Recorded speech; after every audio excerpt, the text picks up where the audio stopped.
So I started writing short stories over 20 years ago. And while I've had dozens of stories published in various magazines and anthologies, I wanted to put together my own collection. But there was no thematic unity in any of my stories. They're all over the place in genre and tone. They have female and male protagonists, different settings. So I took a deeper look, and there were a dozen stories that, with a little bit of revision, a little bit of updating, a through line started to emerge, which was romantic dates that go horribly awry in one way, shape, or form. Maybe not for the main character, but for a character in the story. And then I wrote a half dozen new stories, because in my mind I wanted 18 stories in the collection. I don't know why. And then I was lucky enough to find a publisher, and here we are. So again, thank you for coming. Is anybody here on a date? Yeah? No judgments on your choice of dating venue. But my hope is that this is not your worst date ever. If this is your worst date ever, it's hopefully not because of me. So when I was thinking about worst date ever stories, my personal ones, I know my first worst date ever was due to alcohol and bad fashion.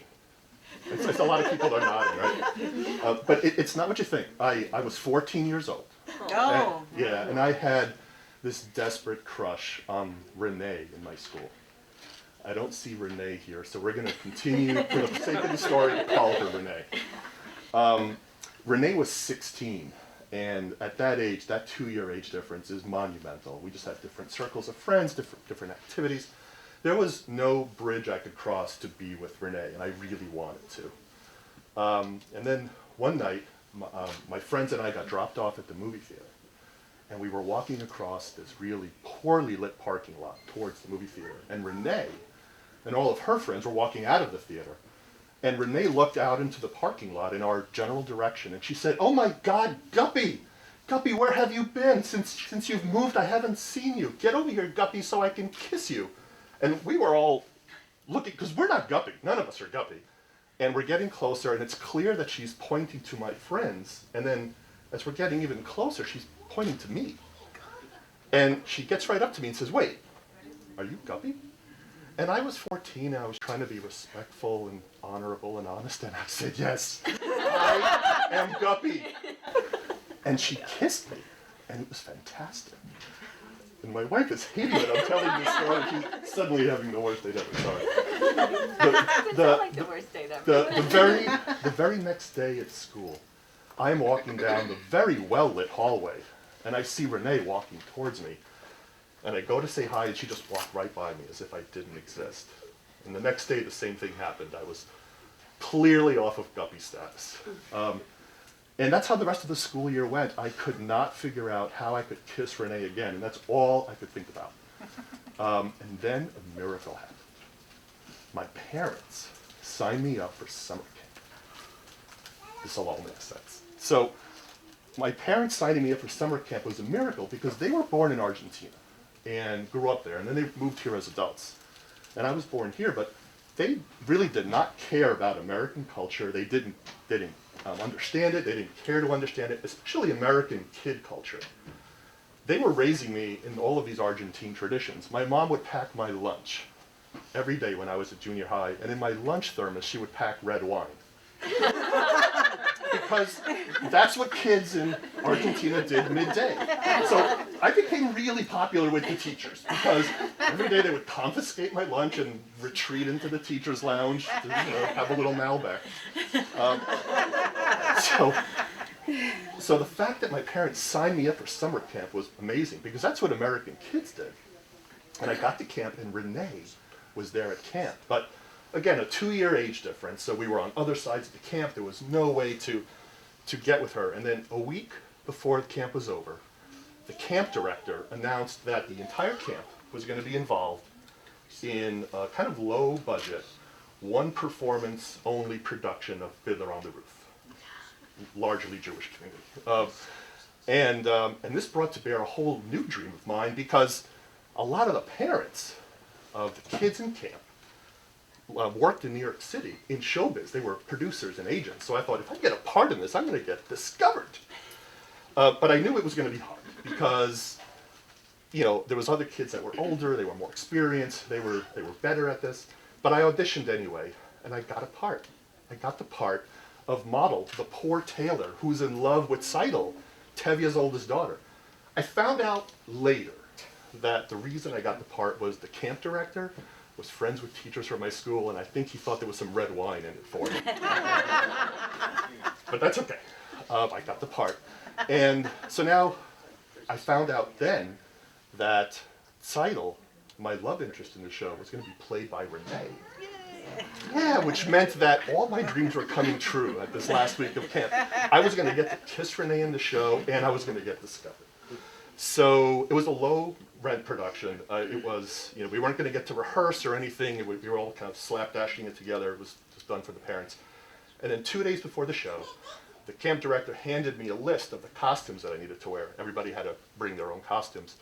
So on the list, it said that Model, the poor tailor, had to wear a long sleeve blue shirt, which I did not own. But I went home and I told my mother, and she said, I'll get you. And I got nervous the next day because there was no shirt. And the day of the show, my mom said, well, I got you the shirt, but there's no time to try it on now. You're going to have to try it on in the car on the way to camp. So I sat in the front passenger seat of my mom's car, and I take the shirt out of the department store bag. Now, to her credit, it was a long sleeve blue shirt. But it was a long sleeve t-shirt, which is weird for a 19th century Russian peasant tailor to be wearing. On the sleeves of the shirt was a bright red stripe and a bright white stripe. In between the red and white stripes were big gold rhinestone stars. Yeah. And my mom was a busy woman. She was a working woman, and she didn't really pay attention to what American kids and, you know, her kids and American culture was. Maybe she thought she had signed me up for, like, you know, backup singer camp or something. I remember thinking, let's just drive me to Atlantic City and drop me off at Camp Liberace at this point. That wasn't even the worst part of the shirt. The worst part was emblazoned largely on the front was an embroidered silhouette of silent movie and early talkies film star and world-class alcoholic W.C. Fields. Yeah, martini glass in one hand, lit cigar in the other, where his big gin blossom nose should be was another gold rhinestone star. And who is the market for this shirt? Like, what is the demographic? Clearly my mother was the demographic for the shirt. And I sat there in the passenger seat of her car, just made of questions. And all she could say was, well, I wanted you to stand out. I wanted you to be the star, which was sweet and insane. And she said, well, the guy on the shirt, he kind of looks like Tevye from the movie, and, you know, you're playing the son-in-law trying to... none of this made any sense. She dropped me off at the camp, and she took off to go to work. I took 2 steps into camp, and all I could hear was, no, no. I didn't know where it was coming from. So I walked towards the stage. This was an outdoor performance, an outdoor stage. And it was the camp director. And he's yelling at me. He could see my sparkling shirt in the sun from across the camp. And he's yelling at me, no, no. This is way too distracting. We're going to get some other kid to play the part. You're in the chorus. I know. So now all my dreams are shattered, and I've only been at camp for 20 seconds that day. Some other kid's going to get to kiss Renee. Some other kid's going to get to sing my song. So to make it worse, just a few minutes before the show was going to start, all the audience was already seated. And the director said, that shirt is still way too loud, way too distracting. Get in the shtetl. Now, no 14-year-old boy from Long Island wants to hear, get in the shtetl. The shtetl was just this cardboard hut on the stage as like a setting. So I go in there, and I'm sweeping, like I'm still in character, like I'm still in the show, thinking somehow there's a way that I can get out and, you know, try to kiss Renee. I'm boiling away in 100-degree heat in this stupid shirt, hearing some other kid sing my song, hearing some other kid kiss Renee, and the cardboard door of the shtetl opens, And there's this huge kid. He's twice my size. And it's the kid playing Tevye. And he's got a fake beard and everything. And he looks at my shirt, and I look at my shirt, and I look at him. Like, actually, I could see what my mother was going for here. But I don't have time to dwell on it, because the kid picks me up, my feet are dangling, we're eye to eye, and he tells me the last two words I want to hear at that moment. I'm Guppy. And he throws me across the room. Now, he throws me across the room, but the room's only 3 feet wide, because, you know, it's just a cardboard box. But as he's throwing me, I grabbed onto his beard, and it snapped back from the rubber band that was holding it onto his face, so he falls back, knocks over half the cast. I hit the wall, knock over the shuttle, knock over the other half of the cast, and the band. And the director, who's seated in the audience, stands up and looks at me and says, "What have you done? Why are you doing this? How could you do this to me?" And I'm sitting there looking at all this carnage, and Renee, who still remains unkissed by me, and all I could think was, tradition. So that was my first worst date ever. Sadly, there's been a string.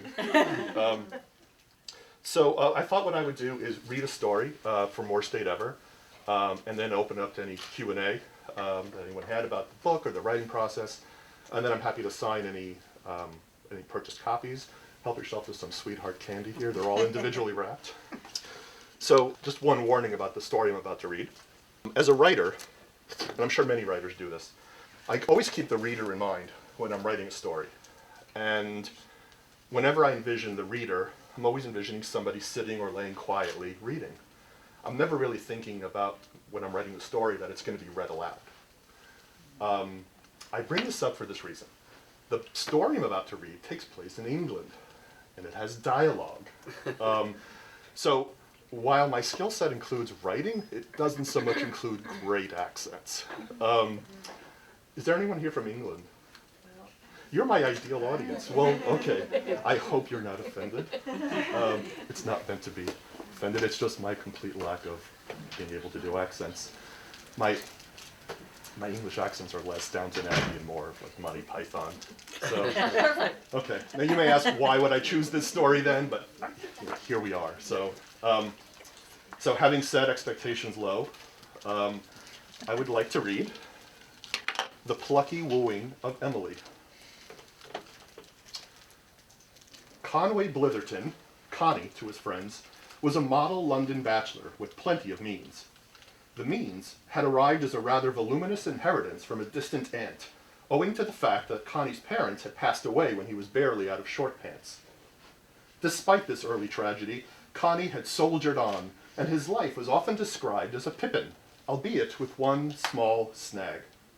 If one were to crack open the Blitherton ledger and peruse the side noir, one would discover that Connie was 24, was moderately fair of countenance, had his own valet, and was in possession of a wonderful flat.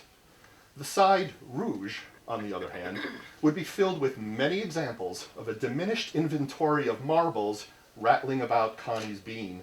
Within minutes of his company, one would be quick to observe that there existed a vast wealth of craniums with deeper ridges and less overall smoothness than Connie's. Still, all in all, Connie was a happy man. However, there was the aforementioned snag. Once it occurred to Connie's elders that the boy was now enjoying his third decade as an unattached bachelor, they began to apply pressure that would have made the bottom of the sea envious. The problem was Connie's complete inability to relate to the fairer sex. No matter how many women he courted, he was never able to connect with the one Eve with whom he was meant to share God's Eden. Putting it mildly, Oedipus had a better go with the ladies. But all that had recently changed. Connie was a regular at 43 Bond, his favorite restaurant. Once a month, he noticed a most enchanting girl strapping on the old feed bag with an elderly female companion.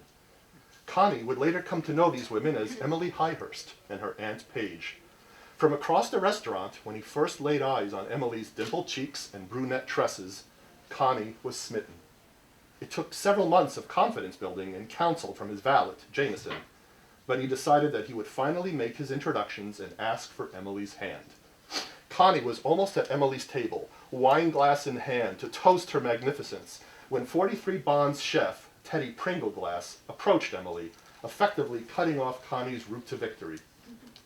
Connie was one table away, but didn't want to appear to be standing in a receiving line, so he pulled a chair from a nearby table and sat down within arm's length of his distant beloved. Her perfume made him so dreamy-eyed, he wasn't sure how much time had elapsed before Aunt Paige summarily dismissed poor old Teddy Pringleglass's advances towards her niece. "Now you ought to go back into the kitchen," insisted Aunt Paige in an imperious manner to a retreating Teddy Pringleglass. "Emily may be from the country, but be assured I am not. One simply doesn't approach a strange girl and profess his love to her, especially when you're the help." If Attila the Hun had been present, he would have done well to take copious notes on Aunt Paige's tone and body language. "Oh, Aunt Paige," said Emily, in a mellifluous voice that matched her beauty, "and as for you, my naive niece, if you'd like to continue visiting me once a month from Ilspile-on-the-Vale, you are not to receive such gentlemen." At this juncture, Aunt Paige stood up haughtily, intending to discuss Teddy Pringleglass's behavior with management, followed by a thorough and robust powdering of the old proboscis. However, the chair upon which Connie was sitting prevented Aunt Paige from completing these tasks. One of the chair legs was resting comfortably on top of the hem of her dress. Aunt Paige's attempted departure caused two immediate reactions. First, there was a great ripping sound as an enormous tear developed in her dress, which could have been equaled only, perhaps, by a tectonic shift in the San Andreas Fault. Secondly, the blameworthy chair tipped over, causing Connie to tip over as well. Most importantly, it caused Connie's wine glass to tip over, splashing the contents directly onto Aunt Paige's artfully made face, bringing to mind the conclusion of a log flume ride.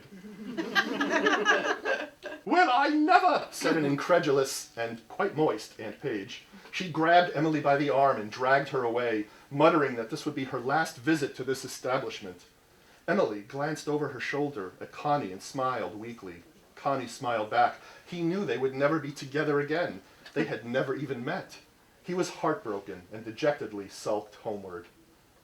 "A most unfortunate development, sir," said Jameson, shaking the iced martini tumbler after Connie had concluded a sum-up of the afternoon's misadventure. Connie sank further into his easy chair, the view of Hyde Park evoking little joy. "And the thing that really frazzles the neurons, if that's the phrase I want, is that Pringleglass selects the very moment of my declaration to pop in and muck it all up." "It does appear to have been an ill-fated moment, sir," said Jameson, pouring the martini. "Oh, dash it, I am quite fond of that girl," said Connie. "Oh, Jameson, I fear even you couldn't scale the obstacles that have been placed between me and Emily Highhurst." Jameson raised his right eyebrow an eighth of an inch, indicating that powerful brain of his was in full locomotion. Jameson had been ironing Connie's wrinkled life for years. He handed Connie the martini. "Sir, I do not mean to suggest any disrespect, nor presume beyond my station, but the thought occurs that you sell yourself short." "I do?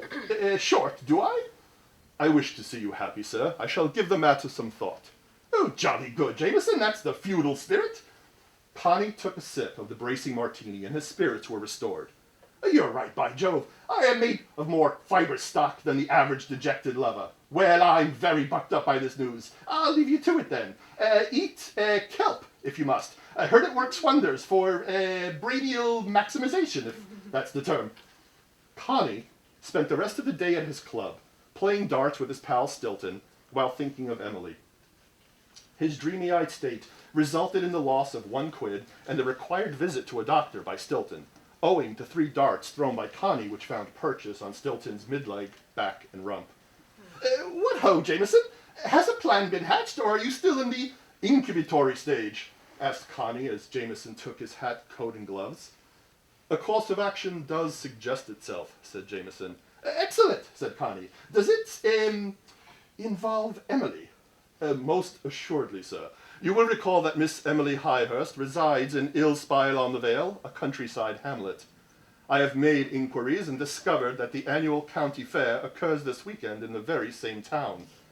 Apparently the jewel in the county fair program is the farm animal competition. Since you are a distinguished gentleman from London, I have arranged for you to be on the judging panel." Connie sat attentively, letting the words percolate. It was as if he were attempting to row the Thames, but his oars did not intersect with the river. I'm sorry, Jameson, what am I doing? It has come to my attention that the Highhursts will have several of their animals entered in the competition, said Jameson. One presumes Miss Emily would be rather impressed by a gentleman's knowledge in such matters. The oars finally splashed into the water. Ah, got it. Excellent. A most inspired scheme, Jameson. Thank you, sir. I'll take it from here, said Connie, getting up and pacing around the room. The synapses were firing on as many cylinders as possible. The plan is simplicity itself. Step 1, impress Emily and her family with my knowledge of farm animals. Step 2, rig the contest so the Highhursts win the blasted fair competition. And step 3, pitch my woo. Very good, sir. Jameson, you are a marvel. One does endeavor to provide satisfaction, sir. And the country air will do us good, said Connie. There is one small hitch, sir, if I may explain. Connie sat back down. There were always hitches when it came to the fairer sex. How small a hitch? One is only to listen attentively at the local public house to receive dispatches from surrounding areas. Yes. Lord Highhurst is very keen on marrying off his daughter, Emily, to a gentleman of means, said Jameson. Check. According to the Pig and Frog barmaid, his lordship is, if you will excuse the crudeness, land rich and cash poor. He seeks a match for his daughter who can balance the ledgers, if you grasp my meaning, sir. Check. All cash rich and land poor, that's me. Gosh, Jameson, this pudding gets richer by the minute. But do tell, I feel this infinitesimally small hitch looming above like the scimitar of Damocles.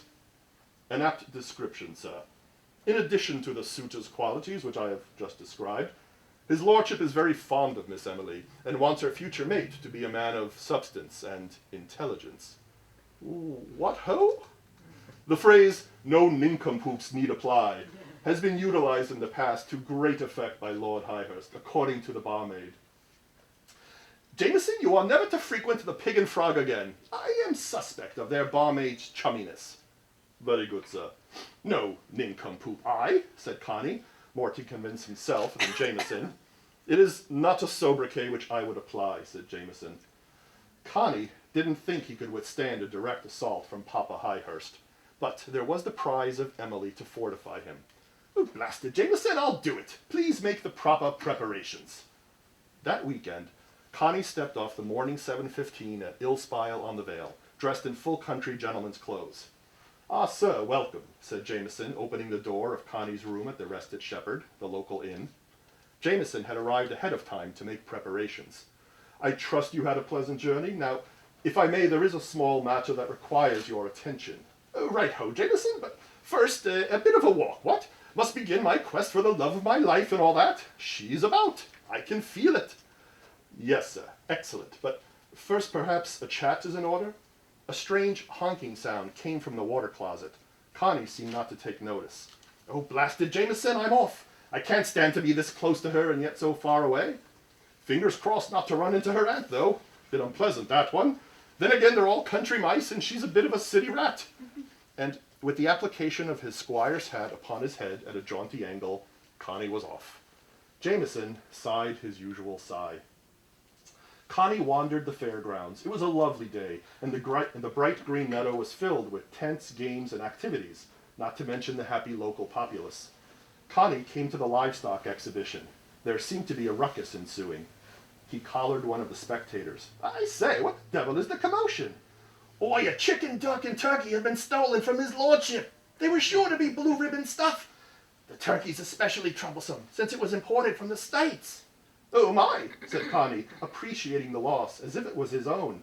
May I be of some assistance? I have been known to lose the old keys from time to time and retrace my steps until they were found. Connie was led to the bereaved family. They sat in a circle under one of the exhibition tents. 3 empty coops stood ominously nearby. I say, sorry to hear of your loss. Bit of bad luck, really. But if I may... Connie's breath failed him. Sitting there among her parents and younger sister was none other than the fair Emily. You, she said, the blush returning to her ivory cheek. You, he repeated, stunned to be in her presence again. "Emily, you know this man?" demanded Lord Highhurst. Connie noted that there was about the man a disturbing resemblance in manner and tone to Aunt Page. Connie quickly checked to ensure that all chairs and wine glasses within proximity were behaving within acceptable practices. "My dearest Emily," said Connie. Emily blushed again. "I beg your pardon," insisted Lord Highhurst. "Allow me to introduce myself," said Connie, surprised at his own confidence. "I am Conway Blitherton. Connie, to my friends. I've just arrived this morning from London to judge the animal competition." "And?" Yes, right. Excellent observation. Top-notch, really. Now, regarding your daughter, we have never actually met, but I have dined at the same restaurant." "Enough of this nincompoopery," said Lord Highhurst. "I have lived all my years in Ilspile on the Vale, as have all these good people. A stranger from London arrives and my prized poultry are missing." "So, what are you suggesting?" said Connie, his voice rising in tone with each syllable. "Only that the local constabulary will be notified of these developments, and I am certain that your presence will be required with them for further interview," said Lord Highhurst. "What ho?" responded Connie weakly. "Oh, Connie," said Emily in a manner that implied disappointment. And with that, Lord Highhurst grabbed Emily by the arm and dragged her away in a scene all too familiar to Connie.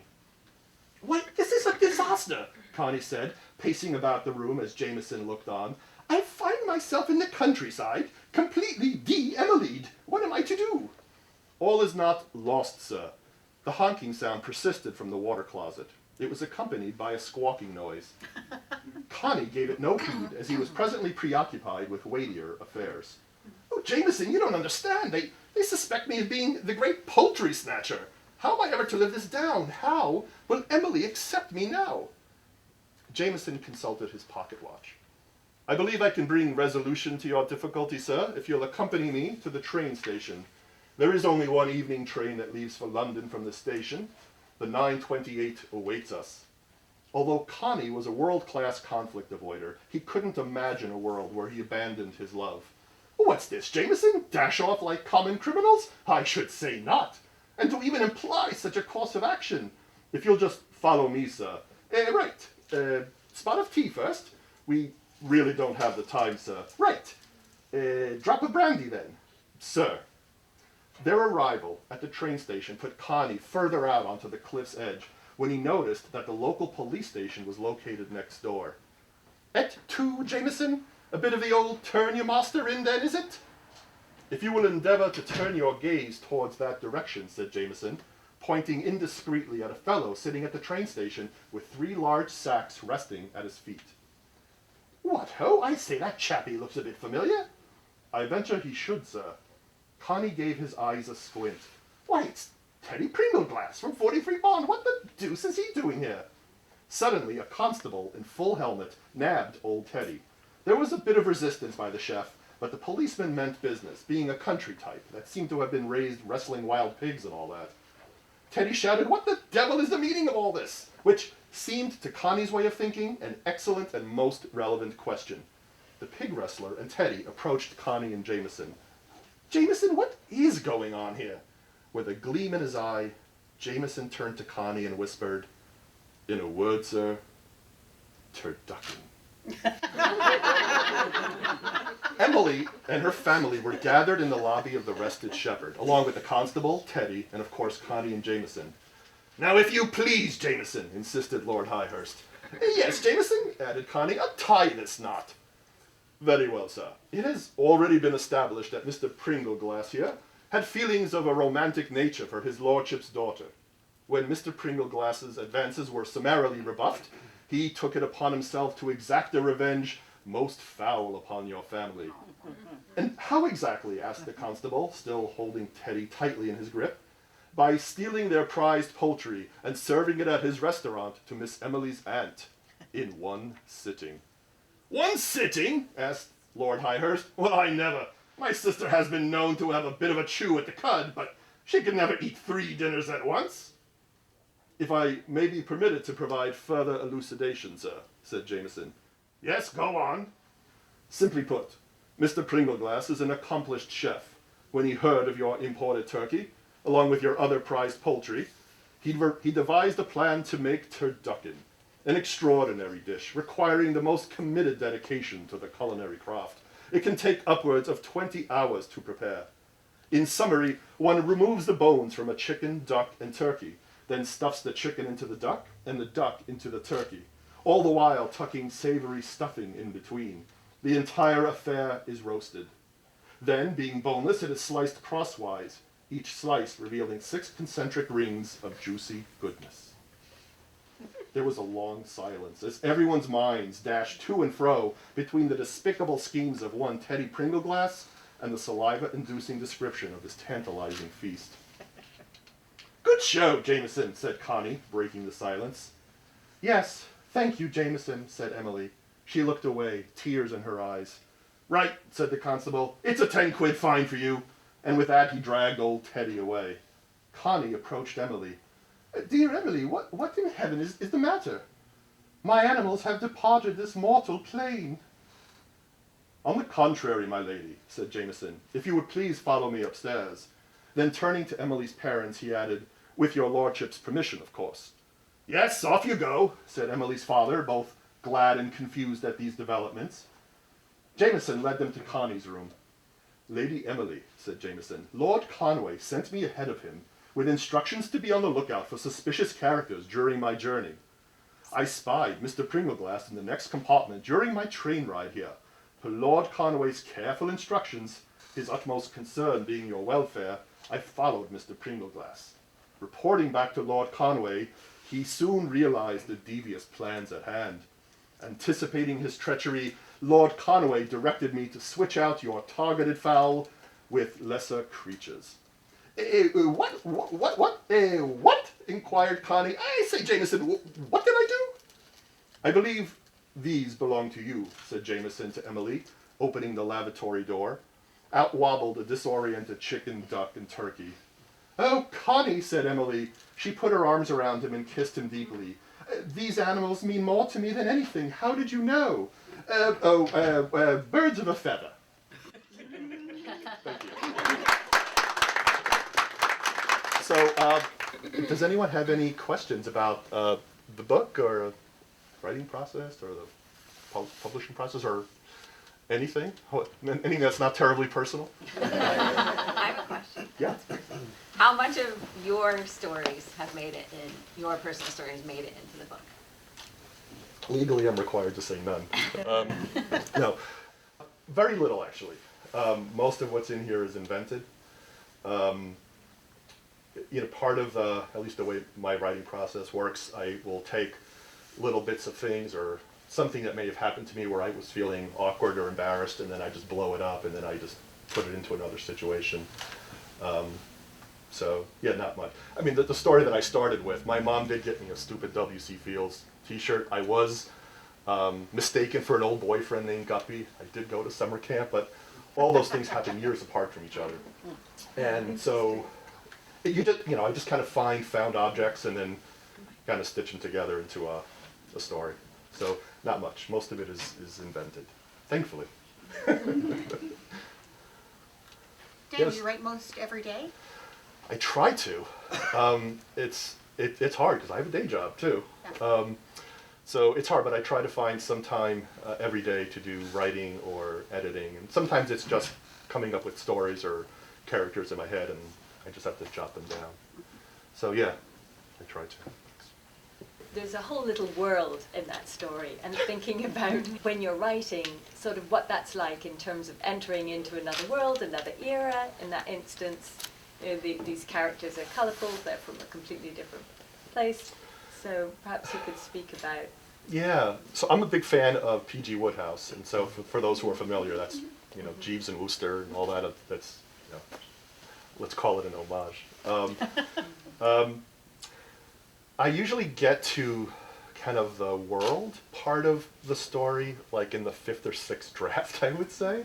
Like I'm usually just thinking about characters and what they want, or trying to put them in the most uncomfortable situation for them, and who can put them into that really uncomfortable situation. And then by the fourth, fifth, or sixth draft, I'm thinking, all right, let's expand this world. Let's make this, let's not just color in the characters, but let's color in the whole page.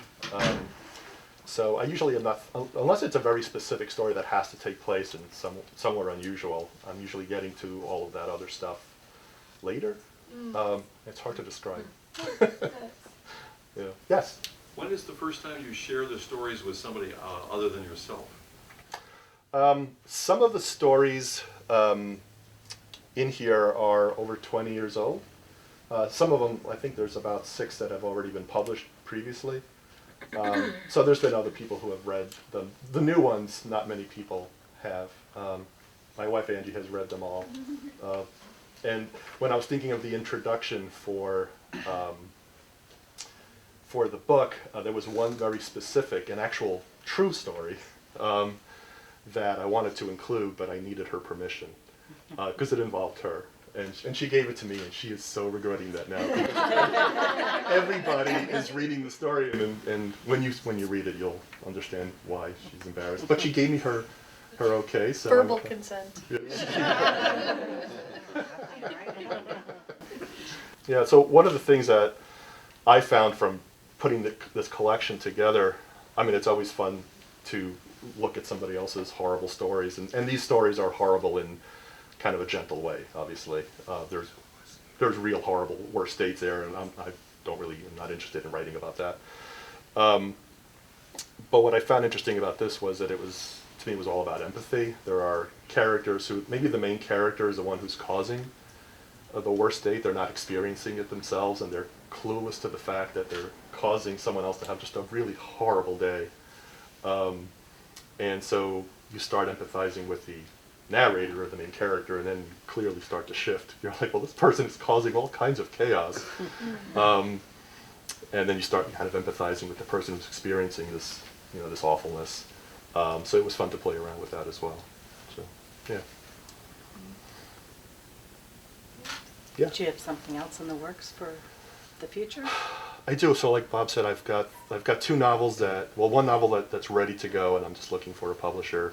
A novel that I'm doing, hopefully just some, polishing and editing on, and then a 3rd novel that I'm just starting to write that's outlined, and so they're in various stages. And then I've always got a few short stories that I'm working on as well. Yeah, the way I've always written, I've always got a few things going at the same time, and then sometimes I look at a story and go, I'm just not really interested in that world at this moment or those conflicts, but these people seem like good company tonight, so I'll try to mess up their lives some more. So yeah, so I've got usually a few things going. So the good thing is people are like, the bookstore owner's like, well, what's your book about? And I tell them, and they're like, oh, I would read that, and I'd probably have some better stories for you. I know that's why I wrote it, because it's a very relatable topic. I've talked to people who are, friends of ours who had an 8-year-old daughter, and she said, what's your book about? And I told her, and she was like, oh, I have stories for you. And I'm like, that's both wonderful and horrible.